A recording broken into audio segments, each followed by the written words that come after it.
All right, good morning, everyone, and welcome to our monthly Entrepreneur Ecosystem Coffee Break. For those that may not know me, I'm Carol Spicer, owner of Spicer Facilitation and Learning. We're very happy to have you join us on mid-September, September 15th, 2021. I'm joining you from the beautiful community of Pasadena, located in the traditional territories of the ancient Beothuk. And I'd like to take a moment to acknowledge with respect the traditions and cultures of our Indigenous peoples in our province, the Beothuk, the Innu, the Inuit, and the Mi'kmaq. I ask that you take a moment to reflect on where you're joining us from today. And if anyone is ever interested, you can look up, it's native-land.ca, and you can check anywhere in the world from wherever you're joining to see which Indigenous territory you're joining from. When I found that website, I thought that was really a neat website for that. Very pleased today to welcome Amanda Nash. I'm going to have her introduce herself after we do our brief intro, as we always do. Amanda is a labor lawyer, or a lawyer with McGinnis Cooper, and I'm sure she'll tell us a little bit more about her background. Always here with my partner in crime, Miss Allison Rowe. So Allison, I guess I'll turn it to you first to do our little overview. And then because we are a bit of a smaller group today, for Amanda's benefit, once we get through kind of our overview, I am going to ask you to introduce yourselves so that Amanda knows who she's speaking to. And if you haven't seen all the headlines, I'm not sure why you're here, we're going to talk about rights and responsibilities as the province is opening again. So that's kind of the gist of where we are. Is going to be an informal conversation and then plenty of time for questions as we go through. All right, Allison, you're up. Okay. Hi, everyone. Thanks so much for joining us today, and thank you, Carol, for facilitating as always. I do think most people on the call know about Navigate, but I'll run through a little intro to let you know about our services and what Navigate is. So Navigate's a partnership between the Grenfell campus and Corner Brook CNA campus, and we offer support to entrepreneurs, early stage entrepreneurs, people considering starting a business, and existing entrepreneurs. And we help them really through the earliest ideation stage, or even just awareness about what entrepreneurship is, through to creating your business plans, starting a business, launch, commercialization, and we also help with prototype and product development. And we do that through 3 different service pillars. So we have an Entrepreneurship Center, which is, that's for the earliest stage, for someone coming in with an idea and they want to know, what do I do, where do I go, how do I start? And we have Entrepreneurship Centers located at both CNA and Grenfell campus. That's CNA Corner Brook campus and Grenfell campus.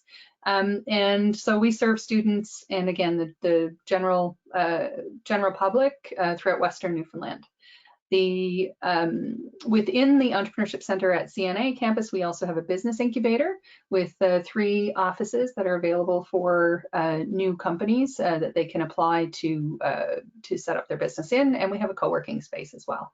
And then we also have a maker space at Grenfell campus, and that's for the prototype development side of things. And just for some of you may be aware, but we have a new Center for Research and Innovation that's currently being renovated. It's everything in Corner Brook is the old something or other building, so it's the old HR building across from the mill, and it's now looking like a newer building, which is fantastic. And so we're slated to move down. The incubator and makerspace are slated to move down there and hopefully open once all the renos and everything are done as of January 2022. So stay tuned. You know how renovations go. That could always be a little bit later, but we're hoping for January. Wow, that's pretty cool. I drove by it on Sunday on my way down to Lark Harbor, and they were working on Sunday, so they're fully at it, that's for sure. Yeah. Well, it's nice and freshly painted, new windows in, and inside's getting all done up. So I think it's going to be really nice once it's all done. Excellent. So, exciting news. So Carol and I are always, wondering what topics we should discuss on these calls. We want to talk about things that are relevant and topical for entrepreneurs in the area. And of course, with the new Together Again plan and everything reopening and everyone returning to the office in full, we've noticed that there are a lot of questions around what are my rights and responsibilities as an employer or an employee? What if I want to organize XYZ? What do I do about masks? What do I do about vaccines, et cetera? Because there's a lot of there are a lot of gray areas and they're constantly changing.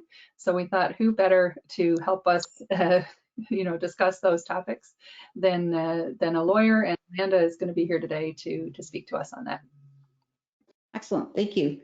So I'm going to run down the list starting alphabetically with Andrew, and then I'll wrap back up to Amanda, and she can take it away from there if that's okay for you, Amanda.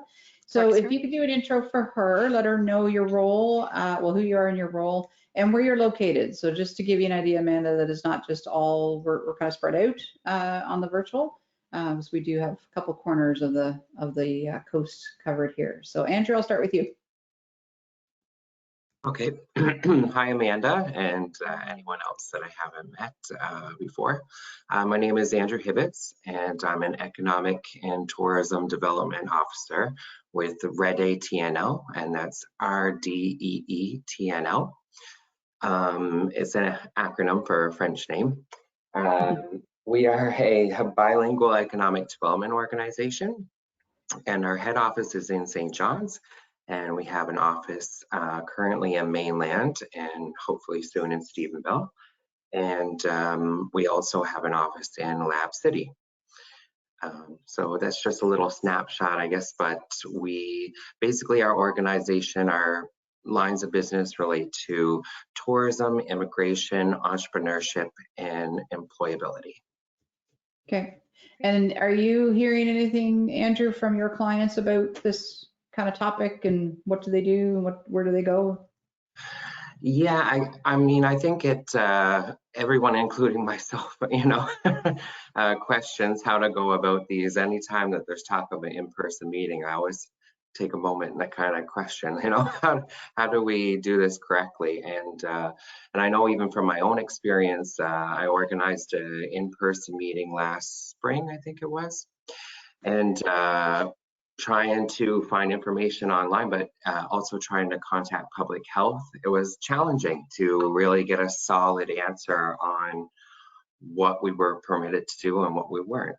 So yeah, any guidance, I think, even for ourselves would be great. But I think a lot of business owners are questioning also how to properly go about it. I mean, nobody, I think, wants to, we want to avoid a super spreader event at all costs, so certainly any guidance is great, and I'd be happy to share it after with my clients.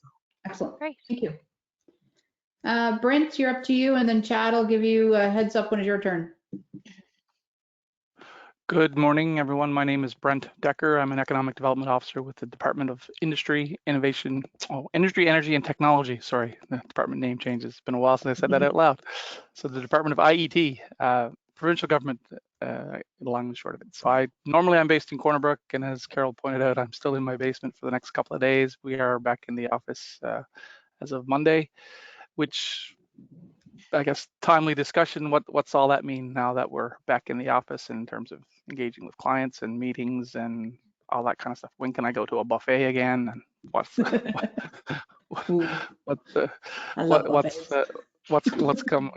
down the pipeline in all that respect? So looking forward to the discussion. Excellent, thank you. Chad, if you're able.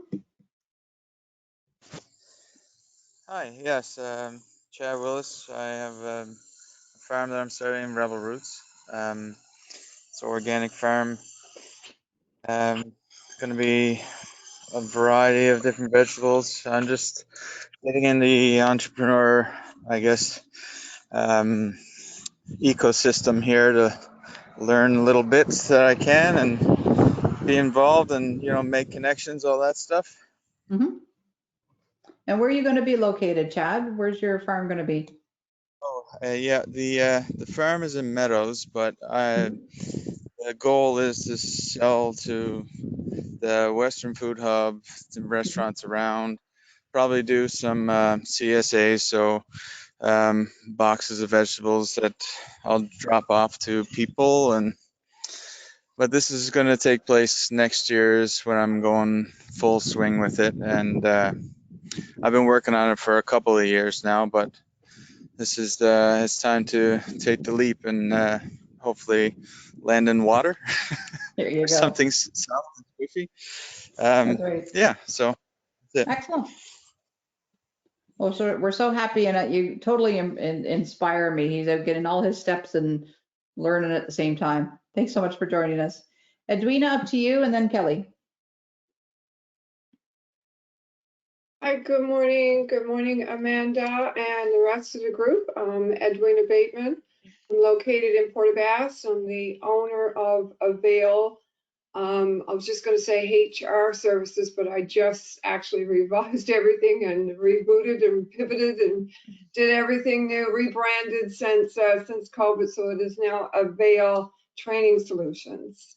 Actually, I just launched my new website just like 2 hours ago. So if you all have a bit of time there and want to check it out, I'd be delighted. www.availhr.com. Offer a lot of training services. So over the past year, I took advantage of the time and increased my professional development so that I could offer new leading edge training. So leadership, teamwork, and so forth, a lot of workshops and so forth, all on my website. So happy to be here again today. Love the networking sessions, and my number is there. Everything is on my website if you want to get in touch with me. Excellent. I know I got your email. It's on my agenda to look at later today. Perfect. Thank you. And speaking of contact, as Edwin has brought up a good point, please in chat, before you end up dropping off or getting called away, please put all your contact info in chat.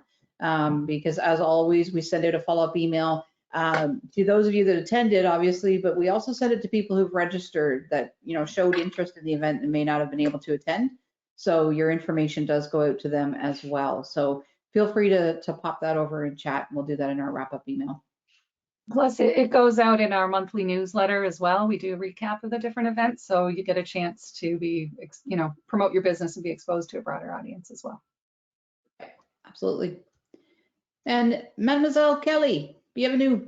Good morning, everyone. Hello, Amanda. So nice to meet you. Nice to see all of you again. My name is Kelly Radford, and I work for Red Day for the west coast of the province, and I'm Andrew's assistant. Excellent. Thank you. All right. I think just the next slide I have, yes, is Amanda. You're up. Okay, great. So as Carol so kindly did a brief introduction. I'm not sure exactly what your connection is, Carol. I should have asked you earlier what your connection is to Jeff, but she was speaking with a colleague who put us in touch, and I'm very welcome the invitation, and I'm happy to be here to talk to anyone. Anyone who ever wants to talk about the law can call me. Not often, people want to call and talk about the law, but people usually hate it when they have to call a lawyer. To be quite honest, it's you're never you're not someone's favorite person to be talking to. If they're calling you, it's usually not a good situation. So I'm always happy to do things like this where it can be a little bit more light, a little bit more proactive, and it's not costing you your supper, or more than your supper. It's not costing you your rent. So it's always nice to get out and see some familiar faces, especially those on the West Coast who I don't, wouldn't necessarily get to see at an in-person event, in the local St. John's area. So as Carol mentioned, I am a lawyer. I'm specifically a labor and employment lawyer with the law firm McGinnis Cooper. Our firm has it's over 200 lawyers throughout Atlantic Canada. So we have 7 offices in the different provinces. So we all work together, and we have different subspecialties. And the one that's been busy over the last number of months, specifically dealing with COVID, is definitely the labor and employment lawyers. Right from the outset, when things were shutting down, clients were calling saying, I need to lay off all my employees. Am I laying them off? Am I terminating them? What are my my obligations in this situation? Then as time went on and public health measures came in place and things started to open up, we got calls asking, I can't get people to come back. What if I can't get everyone to come back? People are home on CERB and they don't want to work. What are we going to do? And then when I do bring people back to the office, how do I ensure that the workplace is safe? People are refusing to work because they're saying it's unsafe. People have accommodation requests, and so on. So, the landscape kind of changed. Inquiries were getting changed. But during that time, the guidance was a lot from the public health measures that were in place. Employers could somewhat hide behind the public health measures, and as long as they followed those, they felt that they were meeting and likely were meeting their occupational health and safety obligations to provide a safe and healthy workplace. Right now, employers are calling, they're much more frantic. The direction is less clear. I'm sure any of you who've talked to your clients or in your own businesses, you've experienced, well, now masks aren't mandated. So can I mandate masks? Vaccines aren't mandated. Most people have them, but I don't know if they have them. So what do we do with that situation? And what about COVID testing? When, is it appropriate or not appropriate to ask someone to get a COVID test? And really, what do I do? So, I think Andrew had mentioned that he's tried to call public health at different times. It's sometimes hard to get an answer. And to be quite honest, they're never going to give you an answer that fits your specific scenario. They're going to provide general information guidelines, but they're really sort of, passing the buck because, they're not going to be liable for telling you something. And the situation is ever evolving. So it's really not a one size fits all. It's not a copy and paste. It's hard to go online and to try to determine what fits your specific organization. So it really is an individualized assessment as to what your specific workplace is, what the risks are in your workplace, keeping in mind, the legal framework in which you operate. So the focus of my discussion today, because it's only a short discussion, and then there's only a small group, so we can leave it open for lots of questions. I'm happy to have more of a conversation than a formal presentation, which the points I give you could just find online. But generally, I could talk all day about COVID-19 and what it's done to the law and what it's done, the challenges that other employers have faced. But I had to pick something to talk about, which I thought was most relevant. And the question that we're getting mostly now relates to vaccinations. And vaccinations are certainly a hot topic item. It's something that a lot of employers are struggling with. And so that will be the focus. But to take a step back and to talk about the legal framework, when it comes to COVID-19 in the workplace, we really have to be aware of the public health. So again, we've just said that those have loosened up. The public health restrictions may not be there. We may not be able to rely on them, but your occupational health and safety obligations will always exist. And your or your client's obligation as an employer is to take all reasonable precautions to provide a health and safe workplace. But those obligations have to be balanced with the privacy rights of your employees. Or customers, depending on the nature of your workplace.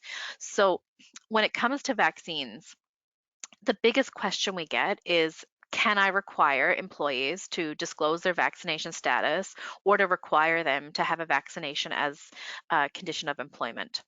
And so the answer is yes, but in true lawyer fashion, it is a very qualified yes. It depends.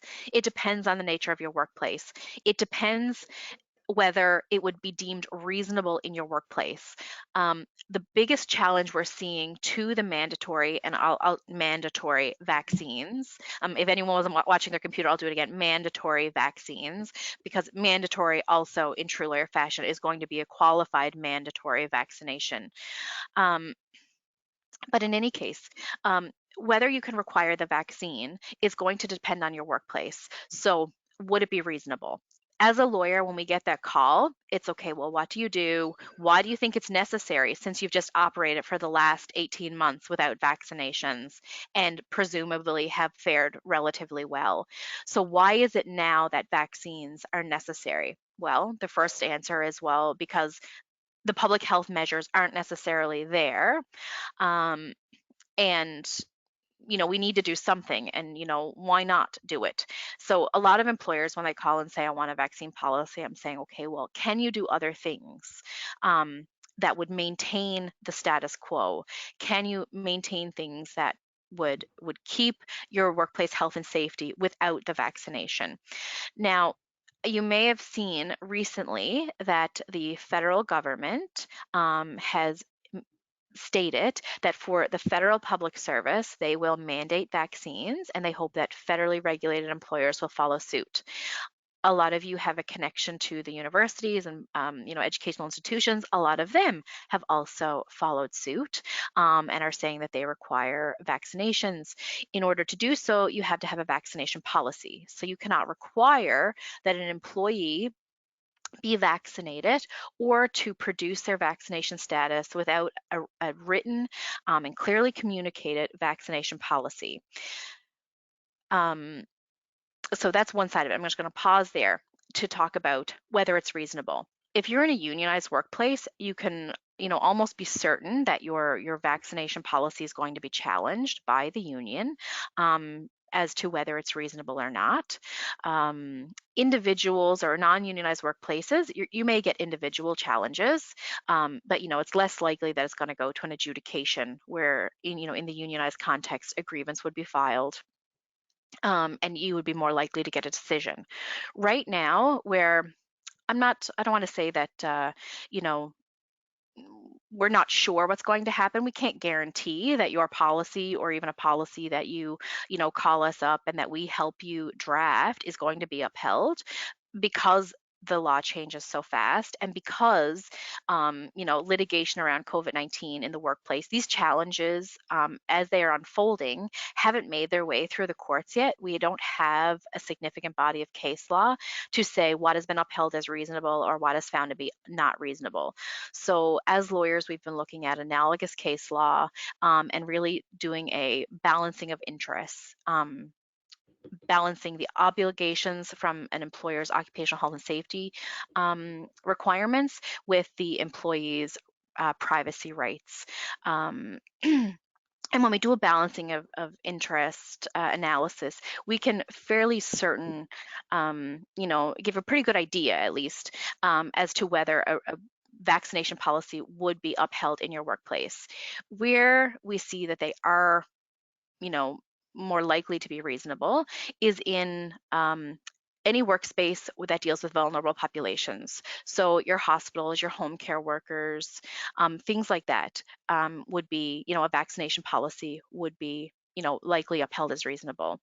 If you are in an industry where you are in close proximity to people. So if you have people working on a ship, on an airplane, where people are sort of in a confined space, social distancing may not be possible, then again, that may be an industry where a vaccination policy is reasonable. Personal service, if you go to the hair salon or, you're going to like a nail salon or, a massage therapist where you are in close proximity, there is physical touching between members of the public and employees or employees with other employees, then, it's more likely that a vaccination policy would be upheld as reasonable. However, if everyone in your organization works in an office, has a dedicated office space, and you can go to your office and close the doors, and you can have one-way traffic going around the hallways, then there is a question of, is that really reasonable? Is it necessary? So you have to look at those type of factors to determine, is this really something we should even be looking at in our workplace? And if there are reasons that you are thinking that it shouldn't just be because you're jumping on the vaccination train and other people have vaccination policies, so you think maybe you should have them too. You really have to look at the organization that you work in and determine whether this is something that you need to feel that you are doing everything that you can do to protect the health and safety of your workers. So then, if you have a reasonable policy, and you're going to implement it. And there, there are certain things that have to be in it. What the requirement is, they have to provide the public health or the vaccination confirmation, and then you have to maintain that in a private and confidential way so that you're not disclosing public health information. So another question we get all the time is, well, what if we have a vaccination policy? I know who's vaccinated, who's not vaccinated. What if another employee asks if, employee A, or what if a customer comes in and wants to know if so-and-so is vaccinated, or they want to know if everyone is vaccinated?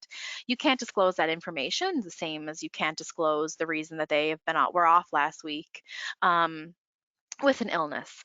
Any public health or any personal health information that you have to maintain, and you can only disclose it to the very few people within your organization who need to know for the purpose of accommodation. So by having a vaccine policy, you assume some risk for the maintenance and the protection of that public or that personal health information. So that's one consideration you also have to be aware of. The other thing related to that we get is that say, well, um, if I'm not vaccinated and I have to use an alternative, so if I have to use a mask, then everybody knows that I'm not vaccinated, and that's why I'm using a mask, unless everyone also has to wear a mask. And if everyone is wearing a mask, then is it necessary to have a vaccine policy? So again, you really have to look at what is right for your organization, and are there other less intrusive means upon which you can provide a health and safe workplace. So the short answer is absolutely, you have a right to implement a vaccine policy if you believe that it's necessary in your workplace and that it would be reasonable, and that less intrusive measures, might not protect the large majority of your employees. However, and the reason I said the mandatory vaccines, even though people refer to them as being mandatory vaccines, they can't be mandatory in the sense that failure to vaccinate would result in the termination of your employment or other disciplinary measures. So even when vaccine policies are being touted as being mandatory, there still have to be other off-ramps in the policy. There may be people who require an accommodation, and this engages, human rights legislation considerations and what you have to do to accommodate people who cannot vaccinate for prohibited or reasons related to prohibited grounds. It may be religious, it may be related to a medical condition that they have, that they cannot get vaccinated, and therefore you have to go through the same process you would go through in any case for doing a request for an accommodation. That may be that someone has to take unpaid leave. That may be that you have to accommodate remote work options. That may be that they mask instead of vaccinate. That may be that they have to undergo frequent testing in order to be present in the workplace. So those are situations that, again, are an individualized assessment as to, how can this person be accommodated without the response being disciplinary. Another question we get, which is kind of it's an interesting question, and I'm probably willing to bet that when I get it, it really piqued my interest because it's not one that really goes to everyone's mind. But if I require vaccination as a condition of employment, am I liable if somebody has an ill or an adverse reaction to the vaccination? And they are sick and they are off, do we have to pay them for that time? If they have long-term side effects, am I liable for those, etc.? And the short answer is that if it's a requirement arising in the course of their work, then any illness that arises from that likely would be a workers' compensation issue. It would be deemed a workplace injury, or we believe that it would be deemed a workplace injury arising in the course of their employment, and therefore you couldn't be sued for any long-term effects that they suffer, but that would be handled through and likely result in a workers' compensation claim. So if that's something that you are concerned about, then that's something else that you might want to consider when I don't want to say pushing upon, but that you are requiring people to get a vaccination for their workplace, to be present in the workplace. And the last thing, Amanda, has yeah. that been tested in the courts yet? About the workers' compensation? No, Yeah, it no. hasn't. So, I mean, not that I'm aware of. I mean, someone may have made a claim yet, and that may be working its way through the adjudication. But if any of you are familiar with the workers' compensation system, by the time a claim is made and you see this doctor and that doctor, and then you get an independent medical examination, and really the long-term effects of the vaccination are not even known. So, I mean, that is going to take, probably a couple of years for sure. I mean, if there is an immediate illness that results from the vaccination, there could be a potential claim for the short-term duration, but that likely wouldn't qualify for a lost time injury.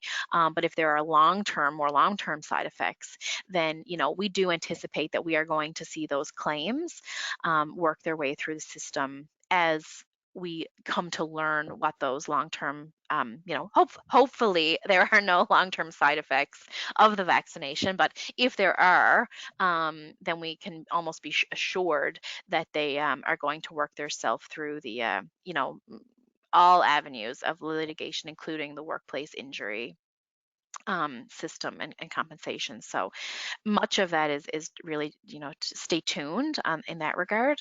But we do anticipate that, those claims will be made and that employers may be liable for those, side effects or whatnot if they present themselves. But again, the workers' compensation system, as debated as it may be, it would prevent you from being, civilly liable, separate and apart from the workplace injury.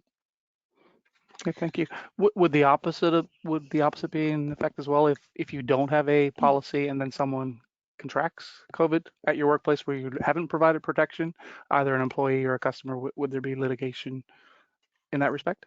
Absolutely. So, I mean, I think someone said earlier, like nobody wants to be the site of a super spreader event.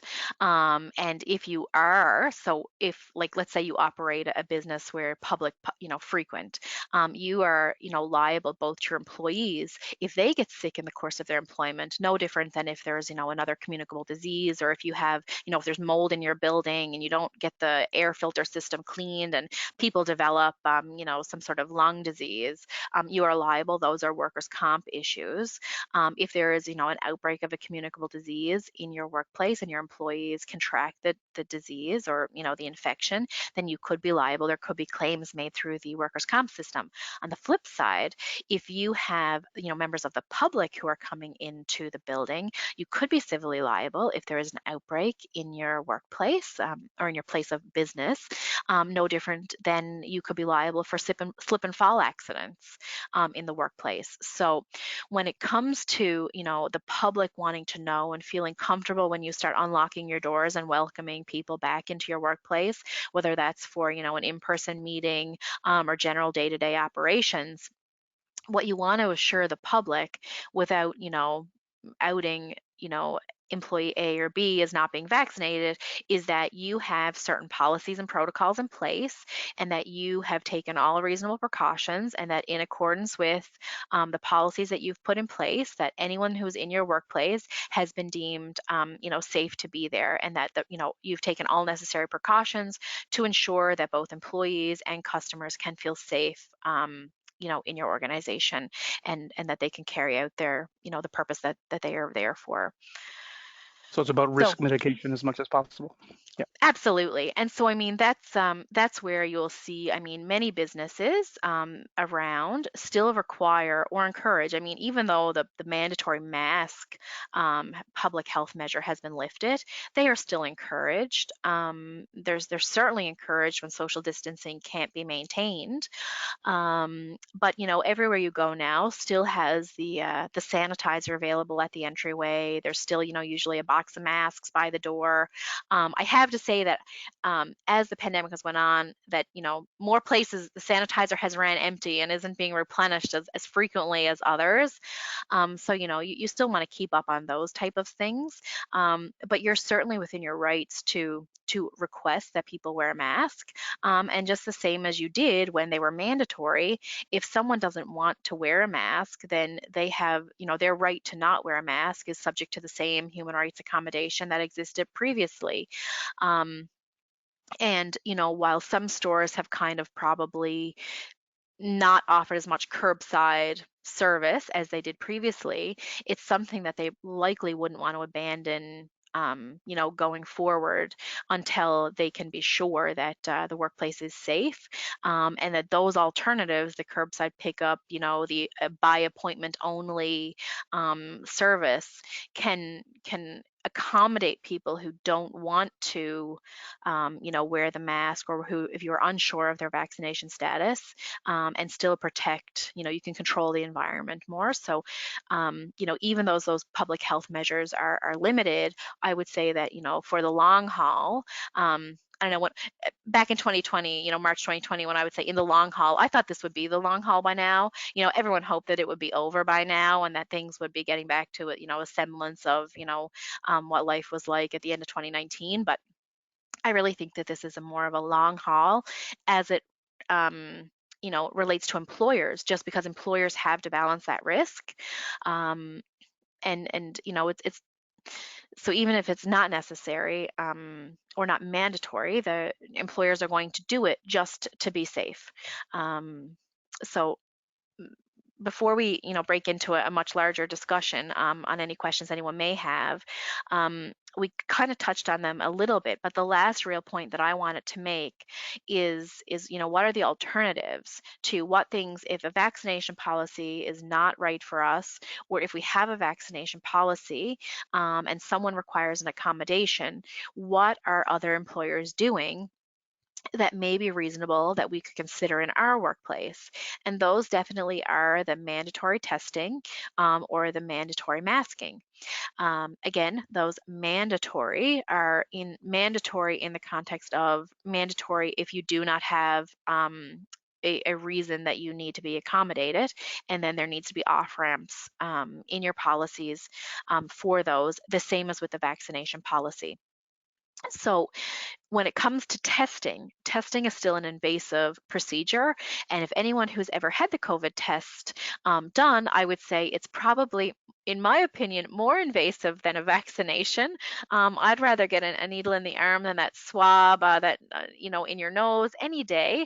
But generally, it is seen as less invasive because it is just a swab and not an actual injection. It's not putting anything into, your bloodstream. But when testing is implemented, it's often implemented on a very frequent basis. So there are a number of workplaces now, and there is a case that did go through the adjudication process, and it was upheld as reasonable for employees to have to get tested every 2 weeks. It was in a home care type setting. So, I'd think long and hard before I would want to, volunteer to get tested every 2 weeks as opposed to get the vaccination. But it's a personal choice, and it is an alternative, and it is an alternative that we have seen, be upheld as reasonable and at least a lesser invasive option. I mean, the other thing, with vaccines, and why you may want to have kind of more than one consideration, is that, even though we thought the vaccine was going to be the be all end all, we are seeing now that as the mutations and the variants develop, the effectiveness of your vaccine, may not be, we don't know what it is yet. And so there are cases now where people are double vaccinated even, and are still becoming ill and are still transmitting the disease. So, what can we do even with the vaccination policy to ensure that people are safe from these variants, or transmissions? So that's where the masking really comes into place. And that is obviously an even less invasive policy. It's not comfortable. We've complained about the masks, and people have done some pretty unique things, with their masks to try to, stop their glasses from fogging up or whatnot. But masking is definitely, the least invasive thing that you can do, in your workplace to ensure that you reduce the risk of transmission. And it absolutely is fine, to continue to do that, either in collaboration with a testing policy or a vaccination policy, but also as a standalone, standard for everybody. if someone's sitting in their office by themselves, obviously they don't need to wear a mask.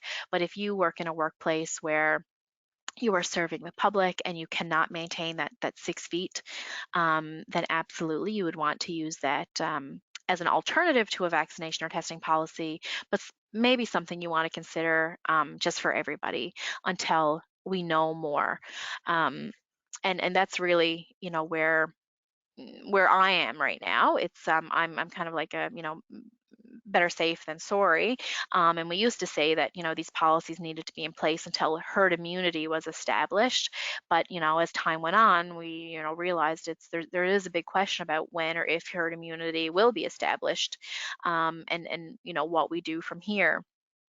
So it's unfortunately, I don't think that for employers at least that this is going away anytime soon, and that our policies, whether those are a lot of the things we haven't touched on, but remote work options, flexible sick policies, etc. So there's still a lot that employers have to deal with, but that's definitely where we are right now on the vaccinations. So I'm happy to answer any questions on anything we've talked about or anything else really, COVID related from an employer's perspective. That's fantastic, Amanda. Thank you. That was great information. And I can see Allison is frantically taking notes, and we'll probably go back to the recording to say, what was that she said? Because I know Yeah. Allison, And which is why so we record. on that point, I should have shared before I ended that our website, it's mcginniscooper.com. We have publications as updates come out. We, do legal updates, legal alerts. They're posted to our website. You also have the option to go on there and to subscribe to our updates. You can tick the boxes of the ones that are relevant. I mean, you may not want to get a legal update about a bankruptcy issue, a new case about bankruptcy that came out, but you can take the areas of the law that you would like to receive updates, and that's free to subscribe. And sometimes it's just nice to get a little heads up in your inbox. I know sometimes we get too many emails, but this way you can only select the ones that you would be interested in, and you can unsubscribe at any time. But this, as well as if you are considering a vaccination policy, there's another very recent publication up there as well as to exactly what should be in your vaccination policy if you've deemed that it's reasonable for your workplace. So I would highly recommend, when you have more time, that you go on there and check those out for more detailed information. Okay, that's excellent. So I have two questions that jump to mind. I'll jump Sure. in and get things started, and then folks can add to it. One is the condition of employment for a vaccination policy. I can see that this is like pretty gray area for people that are currently working, right? So my employees, I've had them, they've been working remote, I got to bring them back to the workplace, whatever it may be. So do you see that, like so many things we sometimes find, there's a grandfather clause, and then as of this date, so if like you're a new hire, can an employer say, I will only hire you if you have a vaccination, as opposed to a current employee that we need you to go get it, or we're going to accommodate you somehow? Is there a bit of a gray area there, or would that still fall under the same policy? I mean, as I'm sure you're all aware, it's definitely, there are situations, it's hard to impose things on current employees. It's Mhm. easier, you can be more upfront. People, when they're coming into the workplace, they know that this is a condition of employment, and that may be, the basis upon which they choose to, become employed or not. However, I would say generally that, if employers are implementing policies for their current employees every day, and it comes down to whether it's reasonable in the workplace. So if it is reasonable in the workplace, then absolutely, you can implement the policy. It has to be clear, it has to be communicated, people have to be given time. So when we were 3 months ago, before vaccinations were readily available, we obviously couldn't require that as a condition of employment at that time. But now that vaccinations are open, it's a walk-in clinic, it's like, please come down and get your vaccine, and they are readily available. They are, kind of in full force in a lot of workplaces where it is deemed necessary. And I would say that the same accommodation. So if somebody is a candidate for a job, and you tell them, well, vaccination is a requirement of their employment, while some people might think that you have more of a right up front to say that, from my perspective, really, you still have a duty to accommodate. So if that person has a medical condition that they cannot get a vaccination, if you deny them employment because they cannot get the vaccination, which is a requirement of employment, you are still facing, a human rights complaint. In the hiring context, no different than if you didn't hire someone because they disclosed that they were expecting. So, while generally people think that it's, you have more rights there, and in some respects, by saying that that's a requirement of the job, then people may not apply or whatnot. But I think the risks are still there. Okay. My second question, I'm asking as myself as a contractor, and I'm thinking Edwina is going to be following something similar. Can a potential client of ours ask whether we're vaccinated or require us to be vaccinated to go into their workplace to deliver a session or training or facilitate an event? I mean, that's a little bit different of a question. I mean, as an employer with their employees, there's a reason that they have to do it. But if unless they have that they are so it's such a sensitive workplace that they have you have to be vaccinated to enter, similar to the travel scenario. Then you would want a really good reason why, and that my response would be that employer should have other measures in place, and that they're not asking every customer that comes in.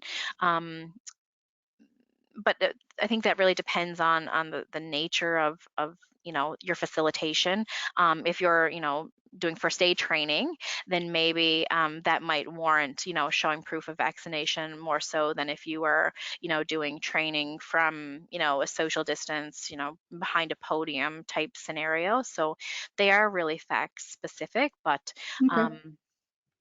it's those are general terms of a contract.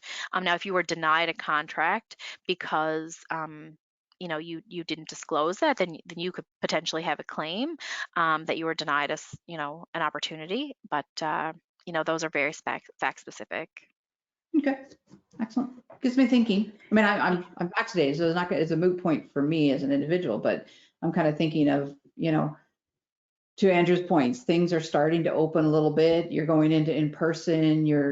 I've bought this thing that's probably this big of wipes from Amazon to wipe down all my markers and anything Yep. that's hard surface, and you're trying to do what's right.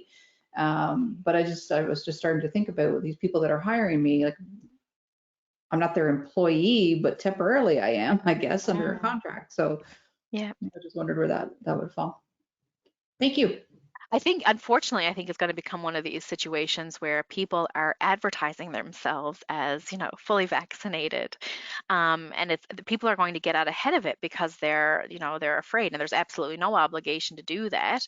But, you see the roofers around with their signs on the poles saying, I'm insured, or that, we're bondable, and, people don't have to, disclose those things on an ad.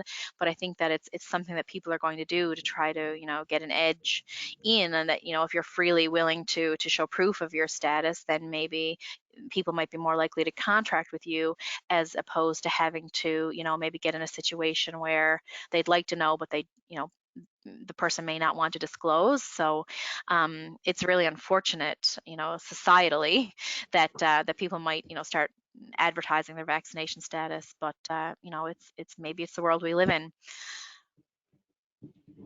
Excellent. Those are the things that jumped to my head. Anyone else have some questions for Amanda? It doesn't have to be about vaccinations as well. It can be any COVID-related question that you still have lingering. Yeah, that was interesting, Carol. I didn't think of that. So thanks for that information. But I was thinking about, as an entrepreneur, going into the classroom, as we are, doing more of now, or we're expecting to be doing more of, getting back into the pre-COVID training.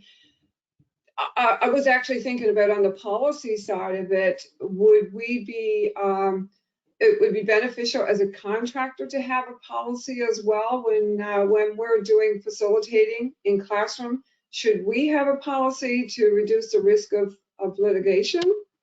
I'm just wondering, where we sit here in terms of the policy, or is it the onus on the client? I mean, if your client is an employer, then they absolutely have their own policies, and you may want to know what their policies are, before you accept an engagement, to know whether that's safe for you, or if you have any other staff that you may have where then you will become liable, for the safety of, any staff people that you have. So it does depend, but whether you as a facilitator could have a policy, I think that you would be stretching it to say that you could, or maybe you would be, losing business opportunities if you had a policy that required that everyone that attended show proof of their vaccination status, because then you could have a claim against you for denying somebody, and so then you still have to go through the human rights, and it doesn't seem, that's an often onerous process to go through as an employer. So as someone who doesn't have a long-term relationship with an attendee at an event, I don't think that that's, that your policy would be upheld as being reasonable, and you would likely be subject to challenge on that, or it would just have a chilling effect on your business that by having this policy. Now, if you are yourself vulnerable, if you have a condition that requires you to be vulnerable, what can you do as an individual to still operate your business? And maybe the alternative is that you continue to offer, training virtually, or that you continue to wear a mask, and that you be vaccinated if you can be, and things like that. So it's kind of, you have to look at, as being your own employer, what can you do to protect yourself going into an area where you could potentially be exposed. However, I often say to people, you're going into other public places. So, if you are someone who is concerned about that, then you should be taking at least the same safety measures for yourself in those situations as you would as, when you pick up your groceries. Everyone still has their own individual, need to protect themselves. Mm-hmm. It's interesting though, because I'm just thinking, if you could have a situation where you've got, you're hired to train, say, 12 participants, and there may be one who's very vulnerable, and they want to know, are the other 11 vaccinated? So where do, I can't reveal that information. How do Even you get if you around had that? No, even if you had a right to collect that information, you wouldn't have a right to reveal it. No. So again, like an employer, you just have to, satisfy yourself that you have done everything else that you can to assure the participant, either maybe if someone is vulnerable, offer them an option, even if you are doing the training in person, perhaps still have a virtual option that someone can do it from, the comfort of, a safe environment for them. It may be that you have to have a facilitation room that can adequately distance, and it may be that you still have to, you might still want to implement masking or require masking for everyone in the room, and do the things that Carol said, carry around your wipes, and do those type of things. So it's still, and I think you will get more challenges to those things absent the public health guidelines or requirements. So people, even when it was a public health mandate to wear masks, I mean, there was people, anti-masking, protests, and people, like really angry in a lot of public places because they didn't want to wear their mask and things. So now that those aren't mandatory anymore, when you go to make that a requirement of your operation, you can almost certainly anticipate that there will be people, more people who are going to challenge you on that. But you have to stay firm on the fact that it is, masking at a minimum is something that if you are in close proximity to people that you need to do to ensure your safety and the safety of those who are availing of your service. Absolutely. Interesting. Thank you. It was certainly a lot easier to say, hey, it's not my rule, it's the health Yeah, guidelines. it was. To be honest, I almost wish that the government didn't have to lift the mandate on the masking because, for myself, and I have small children who can't be vaccinated, we still wear masks. And so, my 4-year-old, my 2-year-old, they think masking is, I don't think they recall being at a store before people wore masks. So to them, that's just a natural part of life. But now they see people without masks and they're saying, well, why don't they have a mask on? And where's their mask? So, people are, less equal, or there's more questions, and people are hesitant, or you're standing back from someone without a mask, or it just was definitely easier for everyone when it was a public health mandate. And but unfortunately they couldn't last forever, and we are going to have to navigate these times until it's safe for everyone to bear their smile. Any other questions? I've got a few questions Yeah, and sure. comments. Actually, just a comment regarding mandatory vaccinations. Nobody bats an eye when it's mandatory for kids to be vaccinated to go to childcare programs or school, or this is all a natural thing that we expect. Yep. And and yet we're in this situation. But I had a few questions. One, are there any risk assessment tools related to COVID that you might recommend that employers take a look at to see whether or not they should require policy? And then in regards to things like accommodations for employees and or employees who have to quarantine because they're showing symptoms of XYZ or things like that, who bears the cost of those things? If I require someone get tested every 2 weeks, then am I paying for that? Or if they refuse to vaccinate and now they're showing symptoms of things and they have to stay home and they don't have vacation pay, who pays for that? There's so many. Yep. Layers. So, I mean, for the most part, I mean, unfortunately, employers are bearing a lot of the brunt of the costs on these issues. Employers who implement testing, generally bear the cost of the testing. If testing is a condition of their employment, then employers, generally just the same as if if an employer requires an employee to get an independent medical examination for some reason, or if they require, medical forms to be completed, and there's a fee associated with that. Generally, the employer, an employer can't require an employee to have to pay something that they are requiring of them. So employers do have to bear those expenses. Testing right now is still fairly readily available, but if you are in a work site where testing is not readily available and you are having to avail of private testing services, those tests are expensive. So it is a significant cost, but that's where it comes on the risk analysis. Do I have to bear this cost because we are in an environment that requires us to be that sure that we're safe?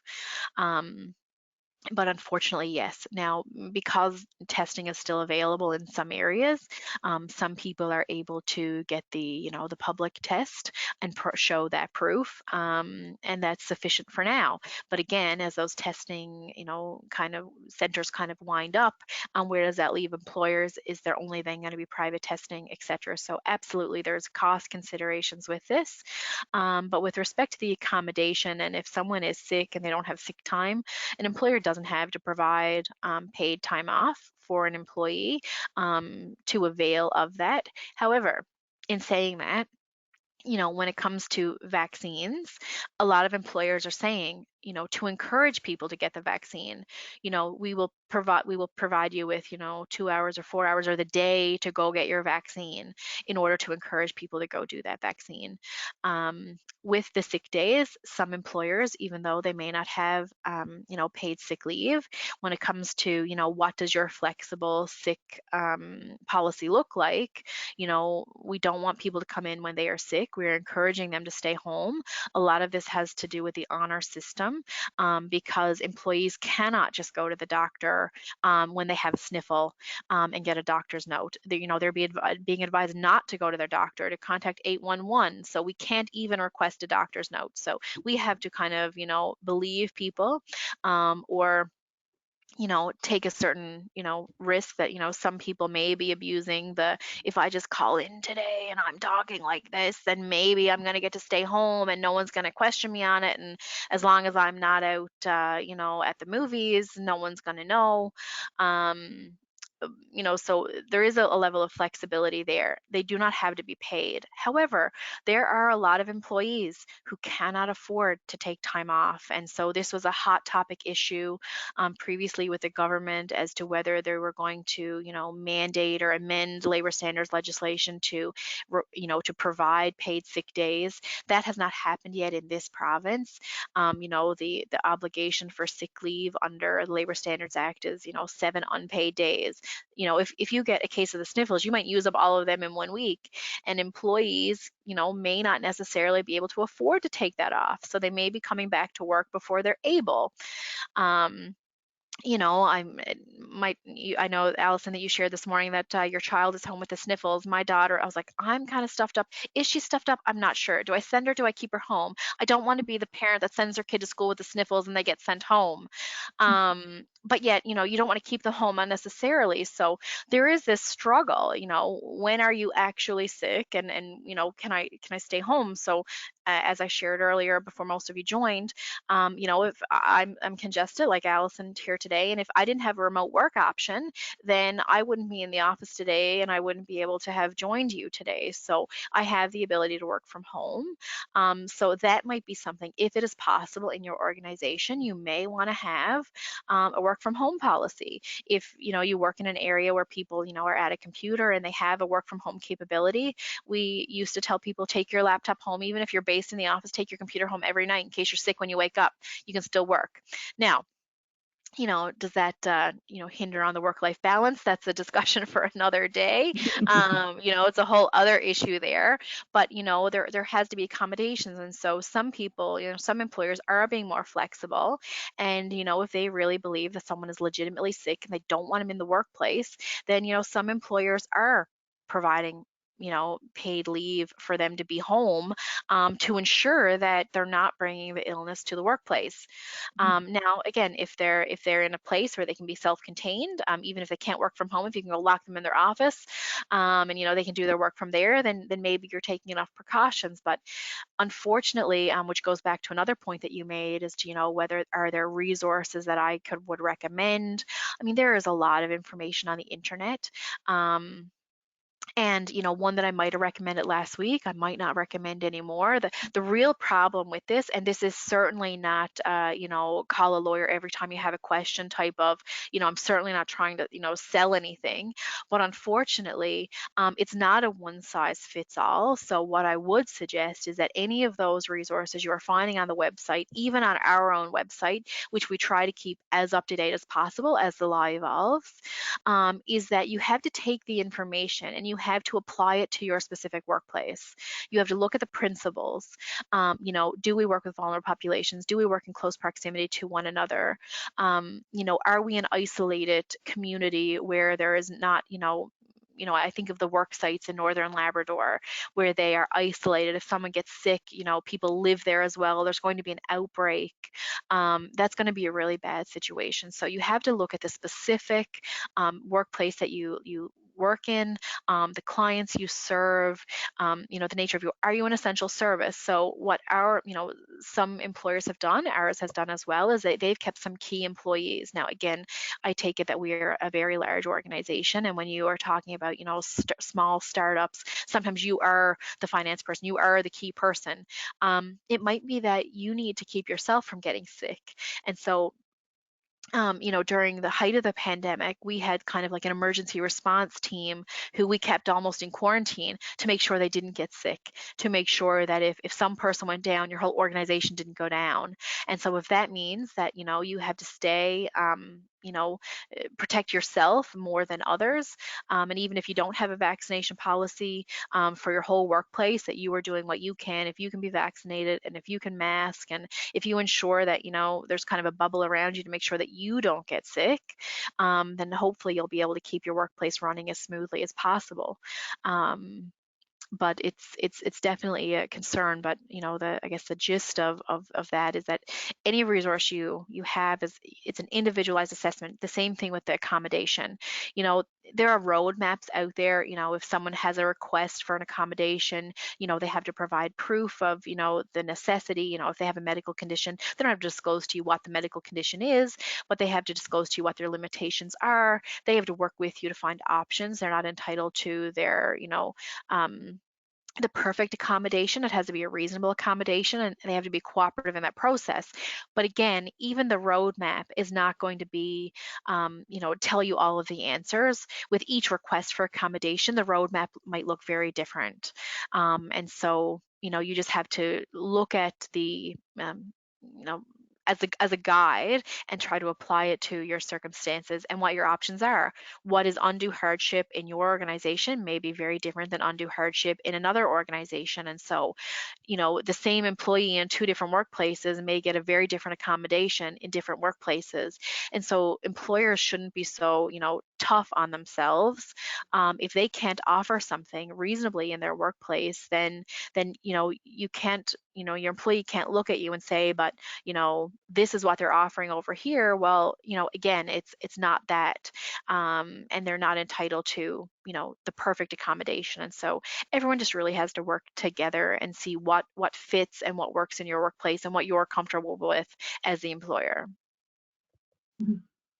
That can definitely be challenging for small businesses. You know, It really, again, really is. having the human resources and the financial resources for all of these accommodations while still keeping your business afloat can be truly challenging. Absolutely. Any other questions from anyone?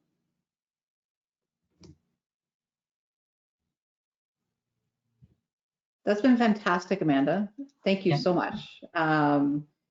First of all, your willingness just to come on and talk about it, because I won't tell you how many doors we hit that were just, some were slammed and some were quietly closed. Yeah. I want to touch this with a 10-foot pole. Yeah. So there are a couple other things that I just wanted to bring up, and you just absolutely said it, Amanda, way more eloquently than I put on the slide. But you know, your workplace is unique, and Brent asked the question, is this really all about assessing risk, which is what we do as employers anyway? So yes, Yeah. the challenge here, of course, is you've got a different layer to look at risk. So, you know, when I think of work that I've done in the provincial government, working with, you know, say the transportation folks, you know, the risk is, can I get out on the highway and do the work? And have we, you know, created a safe workplace? Do I have all the safety equipment on? Well, COVID's a different type of view. So one of the things that we do want to direct you to is, you know, as far as resources, the NL Life with COVID, which is the government website. This is just a screenshot, but there is your employer section. And you can go into the employer section and sort of see what those guidance things are. But as Amanda already alluded to, they're going to call you. If you call, they're going to give you a guideline. They're not going to give you a hard, fast yes, no, but hopefully they'll give you enough information that you can make that assessment, right, of what you feel is appropriate for your situation. Carol, I went down through and looked at some of the different guidelines. Almost everything was, we recommend that, you know, strong recommendation that, you know, people get vaccinated. Recommendation that people continue to wear masks. The only thing that seemed closer to being mandatory was cleaning procedures. Mhm. That was you must clean. So and disinfect. So, but yeah, everything was fairly, left up to the employer to determine. As someone who was on the business response team for the province when back in the early days of COVID, back in last, I guess, yeah, over a year ago, yeah, those are recommendations. They were never regulations. The only regulations were what was coming from the chief medical officer and the public health orders. So, yeah. Yeah. And I think that's why this is so such a sensitive topic, right? Is because it's so uncertain. Amanda alluded to it. We thought we'd be long past this a year and a half ago. So we're still in that uncertainty of how long is this actually going to happen and what is the next normal and all those things. I think we're almost at the point now. Just give me the answer, but unfortunately there is no answer. Right? So we're still in that. Edwina, you had your mic open. Did you want to jump in? Yeah, just as an observation, it just kind of reminds me back in the earlier days when, and this is on a much larger scale, of course, with COVID, but when we were talking about legalization of cannabis, and employers were having so many questions and there are so many gray areas and what if, and then there's policies and so forth. So it's almost like deja vu on a larger scale with this. Like there's so many gray areas with it. We don't know what to be doing and should we do this, should we do that? And there are really no magic answers. It's kind of on a, like Amanda alluded to, one size do not fit all. And you have to apply it to the situation that you're into. Interestingly, pre-COVID, and I mentioned that earlier, that I was offering HR services. And included in the services, I was doing a lot of policy manuals that often you would get asked to, update, or would you do a policy on legalization of cannabis? The other thing that I was offering was recruitment, and didn't get a lot of calls for recruitment because, when you live in a small town, everybody knows everybody. And if I have an opening, I just put it in the window, and now what do I need a recruitment officer for?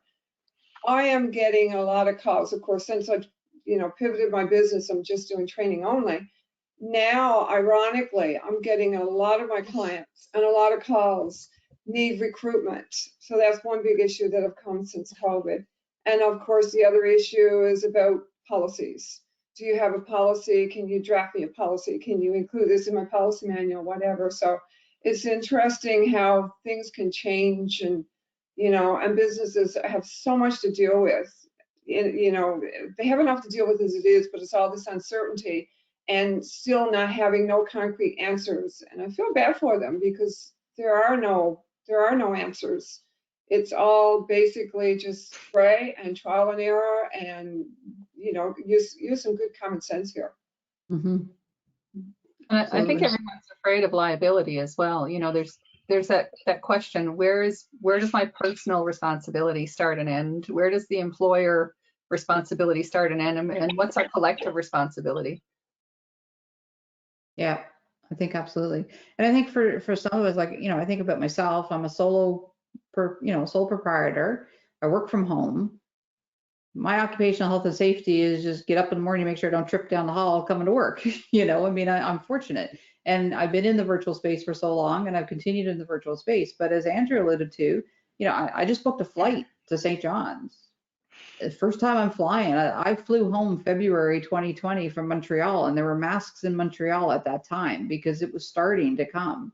And I mean, 2 weeks later, our province shut down. I haven't been on a plane since then. And I'm kind of, okay, it's in our province, it's only on PAL, but like you still, it kind of goes through your head. You're now doing a different assessment than you ever did, and thinking, okay, well, now I gotta live this life where I'm partially in person, partially online. What's that going to look like, right? So it is a bit uncertain for sure. All right, given time, I just want to run through and give everyone a chance to throw at anything else that may be going on. And I do want to welcome Miranda, who snuck in on us there. So Miranda, if you're able to open up your mic, do you want to do an introduction of who you are, where you are, and what you're at? Oh, hi. Sorry, I was a bit late joining. I just got up in a bit of work. I'm a new economic development officer with IET, the Department of Industry, Energy, and Technology, located in Grand Falls, Windsor. So I just realized that my webcam is off. But so happy to be here, and thank you very much. Brent shared the invitation with me earlier, so I was really happy to be able to kind of come in on the last, 45 minutes or so. Yeah, that's excellent. Thank you so much for joining us. So as mentioned at the beginning, which you wouldn't have heard, the session is recorded. So once we get it posted up, you'll be able to take a listen to the first few minutes. You'll get all the introductions of the folks that are on here, Miranda. So that would be something for you. And you can also put your contact information in chat, because we'll share that out afterwards. Yep, I was just about to say that. So again, remind anybody if you want to put your info up, although I think for a few of you tried and true that support us each and every month, I think we already have all your info. But certainly we'll share that out as we need be. So Edwina shared her exciting news. Head on to her new website, new relaunch. And let's see what we've got. Some things are happening at Navigate. So Allison, you want to run through what you got coming up? Sure. So some of our upcoming events, we'll have our next Entrepreneur Ecosystem Coffee Break on October 15th, leading into Small Business Week. We've also, Navigate has been sponsoring an event that's happening this weekend. Actually, this was one small part of it, but it's the K-Box Art and Adventure Festival. It's starting on Friday, going through to Sunday. I should be able to get the link here for you and put it over in chat. K-Box, basically there's a geopark initiative that's been happening in the area in the Bay of Islands. And the K-Box Art and Adventure Festival is one of, we're hoping it'll be an annual thing, but it's a festival celebrating all the different, trails and outdoor activities and adventure and whatnot in the area. Plus we're bringing together artists and artisans and celebrating what they do. So Navigate's been sponsoring this and supporting it from an entrepreneur perspective. But there are lots of different activities happening, different hikes, there are art workshops, there are activities for kids. There's an open air market for artist entrepreneurs that's going to be on Saturday down on West Street. And so I'll get the link here in just a moment. We've also got events coming up for Small Business Week, including the Jose Lam startup event. So that'll be a startup weekend style event, a 3-day event. And you can register in advance to participate in that. We're going to have wellness workshops for entrepreneurs on the afternoon of the 20th, starting at 12, I believe. So I don't have the schedule in front of me right now, but we've got a few different things that are still getting added in. So stay tuned, more details to follow. As always, if you have any ideas or anything that you'd like to see us offer in terms of programming, please let me know. I'm all ears. We're here to serve you, and I want to hear what your needs are. Excellent. Thank you. So for our next coffee break, we decided not to do it during Small Business Week because we know, for a lot of, especially those that support us as entrepreneurs, you're getting pulled to different events. So we're doing it's just going to be a short 1 hour Friday afternoon, and it's just, let's get together, let's find out what the latest is going on, give you an opportunity to promote your own events, tell us what you're looking forward to for the week. So it's going to be a little bit lighter for October. And then again, as Allison mentioned, if there's a particular topic, we'll kick it back up at our regular time slot in November to do that. I'm just going to put, so there is a K-Box Art and Adventure Festival page. We are also sharing a bunch of different updates currently on the Navigate site. Let's see if this copied properly. So I encourage you to check out all of our Instagram, Twitter, and Facebook feeds all have the most up-to-date information. And as well, the K-Box, just trying to get the link for that here as well. Bear with me for 1 sec. Perfect. I think everyone here is probably either already on the business directory or has been the support folks that we need desperately, that you're all here to help us. But again, just for the purpose of the recording, to let folks know that Navigate's website, we should probably take new out of there, Allison. I'm just looking at that. It's been up for a while now. It's not really a new website anymore. But there is a beautiful business directory. You can submit your logo and your contact information, and it's free to be listed and it's free to access. So if you're looking for a service in the area, and really there's entrepreneurs all across the province on there that have joined us through this network primarily and have sent their information into Allison. But you can certainly check that out at any time. And as Allison mentioned, they're all over social media. So there's Facebook, Twitter, Instagram. You can sign up for the mailing list. You can visit their website. For me, for these events as well, I have a mailing list and I'm also on Facebook and LinkedIn. So you can follow me for some of the events that we partner up on. And that's what we have for you today, folks. So I want to extend a huge thank you to Amanda. Amanda was on vacation. She's just recently back. She's got a new kindergartner in, so there's a whole lot going on in her world, and she still took time out to jump in with us today. So I really, really want to thank you. And in answer to your question, Jeff's married to my cousin, so he's a cousin-in-law. Gotcha. Excellent. So that's how I know your colleague, Jeff. So anyway, he popped into mind because I do follow him on LinkedIn, and he's often posting comments on, articles of interest on, and I thought, hey, he knows the law and he knows employers, so because that's the type of law he does as well. So that's where that came about. So thank you so much for responding to his plea on our behalf, and again, can't echo enough. Thank you for being willing to talk to us about it, because it's been a struggle for not just ourselves, but I think people that have come to us and have talked to some of the agencies as well, and they've been struggling trying to get some of the answers. So at least we have this network of people that can share the latest of what we know, and we will send it out. Thank you to everyone for joining us on it's a beautiful sunny afternoon in Pasadena, although I think clouds coming in. So, but the weather's nice compared to yesterday. Yesterday was freezing, but and overcast, but looks nice out there. So enjoy the rest of your day. And we hope to see you in October. Thanks, everybody. Thanks. Thanks, Take care, everyone. everybody. Thanks again, Carol, and thank Bye. you. It's fantastic. Thank you. Bye. Thank you.